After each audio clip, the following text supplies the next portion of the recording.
साहिबान, मेहरबान, कदरदान, स्वागत कीजिए हमारी दाल महारानी का।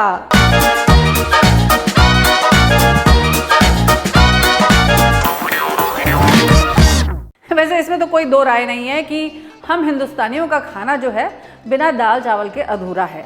बिना दाल चावल के हमारा पेट जो नहीं भरता है। लेकिन ये बात भी सच है कि सेम दाल रोज रोज खाते खाते ना हम लोग बोर हो जाते हैं।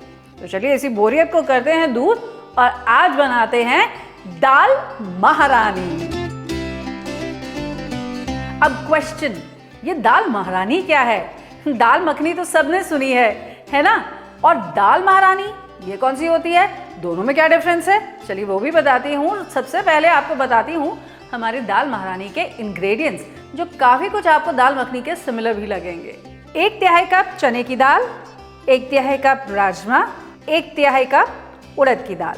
इसी के साथ 1 कप बारीक कटा हुआ प्याज, बारीक कटा हुआ टमाटर, बारीक कटी हुई अदरक, क्रीम, बटर, बारीक कटी हुई हरी मिर्च, बारीक कटा हुआ लहसुन, कसूरी मेथी, जिंजर गार्लिक पेस्ट, 2 से 3 मोटी इलायची, 2 तेज पत्ता, 1 छोटा चम्मच जीरा, 1 tablespoon Kashmiri red chilli powder, आधा छोटा चम्मच हल्दी पाउडर, 1 छोटा चम्मच गरम मसाला पाउडर, 1 चम्मच धनिया पाउडर और इसी के साथ साथ थोड़ी सी हींग।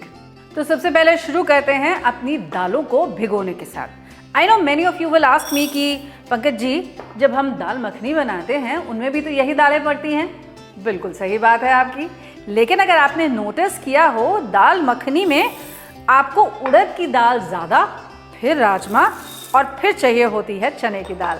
और यहाँ तीनों दालों को हमने इक्वल क्वांटिटी में लिया है। अब क्या करेंगे, इन दालों को अच्छे से धो करके भिगो करके रख देंगे हम कम से कम 3 से 4 घंटे के लिए, ताकि ये अच्छे से फूल जाएं। अब दाल हमारी भीग चुकी है तो सबसे पहले इसे पकाने चढ़ाते हैं। ये देखिए, दालों का पानी डिस्कार्ड करने के बाद इसे अपने प्रेशर कुकर में ले लेते हैं।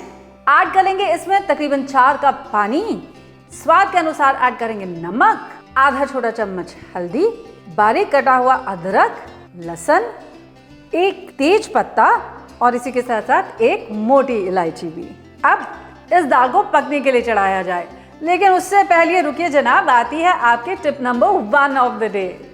अक्सर जब हम घर में दाल पकाने के लिए चढ़ाते हैं ना, तो दाल पकते वक्त प्रेशर उठता है और बाहर आ जाता है हल्दी वाला पानी, जिसकी वजह से हमारा पूरा प्रेशर कुकर गंदा हो जाता है।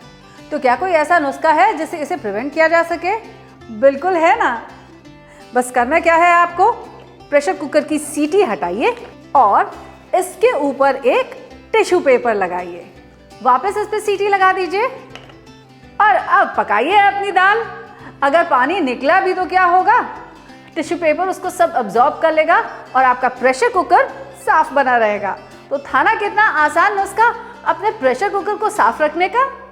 तो दाल को पकाने के लिए चढ़ाते हैं एक तरफ और जब तक दाल पकती है तब तक दाल का तड़का प्रिपेयर कर लेते हैं। अब तड़का बनाने के लिए सबसे पहले लूँगी मैं अपने पैन में 3 टेबलस्पून ऑयल। तेल जब गर्म हो जाएगा ऐड करूँगी इसमें 1 छोटा चम्मच जीरा और इसी के साथ साथ 1 चुटकी हींग भी। इसी के साथ 1 तेज पत्ता और 2 मोटी इलायची भी, जिन्हें मैं खोल करके ऐड कर लूँगी। अब इसमें ऐड करूँगी 1 छोटा चम्मच बारीक कटा हुआ लहसुन, 1 चम्मच अदरक, इसी के साथ आधा चम्मच ग्रीन चिलीज भी, और पहले इनको भी हल्का सा गोल्डन कर लूँगी। अब ऐड करूँगी मैं इसमें बारीक कटा हुआ प्याज, और प्याज को भी तब तक हम कुक कर लेंगे जब तक ये गोल्डन नहीं हो जाता। तो अब नोट कर लीजिए आप अपनी अगली टिप ऑफ द डे, जो ये कहती है कि अगर आप चाहते हैं कि आपका प्याज जल्दी से पक भी जाए और कलर भी बढ़िया ले ले, तो उसे पकाते वक्त ऐड कर दीजिए इसमें थोड़ा सा नमक।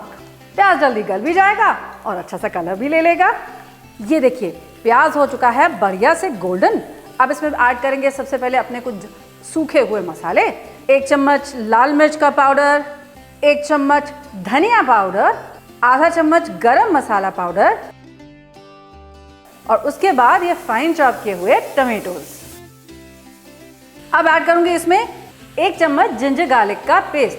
अच्छा, कटा हुआ जिंजर गार्लिक भी है और पिसा हुआ भी है, दोनों के स्वाद में एकदम अलग डिफरेंस आएगा। ऐड करेंगे इसमें आधा कप पानी और अब इसे ढक करके मैं पका लूंगी तब तक जब तक टोमेटो अच्छे से पल्पी नहीं हो जाता और साथ ही साथ तेल दोबारा एक बार वापस ऊपर तैरने नहीं लग जाता। तो तड़का भी हमारा पक चुका है और अच्छे से इसने तेल छोड़ दिया है। दाल के पकने की भी खुशबू आ चुकी है। अब गैस को करते हैं हम बंद और क्या करेंगे, प्रेशर कुकर में से सारा प्रेशर निकल जाने देंगे और उसके बाद पकी हुई दाल को ऐड कर देंगे हम अपने पैन में और इस तड़के के साथ दाल को पका लेंगे तकरीबन 7 से 8 मिनट के लिए, जब तक कि वो सारे फ्लेवर्स को अब्जॉर्ब नहीं कर लेती। देखिए वो जो टिश्यू पेपर हमने लगाया था उसका कितना फ़ायदा हुआ। अब चेक करते हैं अपनी दाल। ये देखिए दाल अच्छे से गल चुकी है। अब इस दाल को पहले अच्छे से हम कुकर में ही मिला देंगे ताकि ये थोड़ी सी घुल मिल जाए। मैश करने के बाद दाल ये थोड़ी सी ऐसी हो जाएगी, देख रहे हैं, डेफिनेटली अ लिटिल मोर क्रीमियर। अब दाल को ऐड करते हैं यहाँ पर इस तड़के में और इस तड़के के साथ हम कुक कर लेंगे इसे तकरीबन 7 से 8 मिनट के लिए। इफ़ रिक्वायर्ड इसमें थोड़ा सा पानी भी और ऐड कर देंगे ताकि दाल सूख ना जाए। इसे मिक्स कर दीजिए।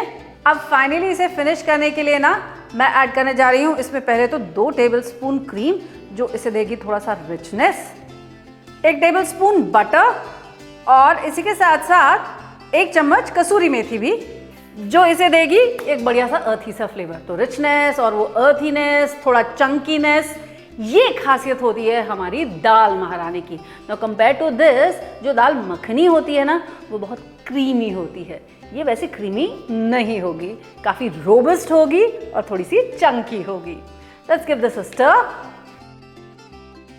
अब 2 मिनट इसे हम और कुक कर लेंगे ताकि ये क्रीम और बटर भी थोड़ा सा अच्छे से कुक हो जाए और बस फिर क्या है, गैस को कर देंगे हम बंद और एंजॉय करेंगे इसे जीरा राइस के साथ, रोटी के साथ, पराठे के साथ, जिसके साथ आपका मन करे उसके साथ। नुस्खा जो हमने शूट किया बेटा पक्का पक्का पक्का।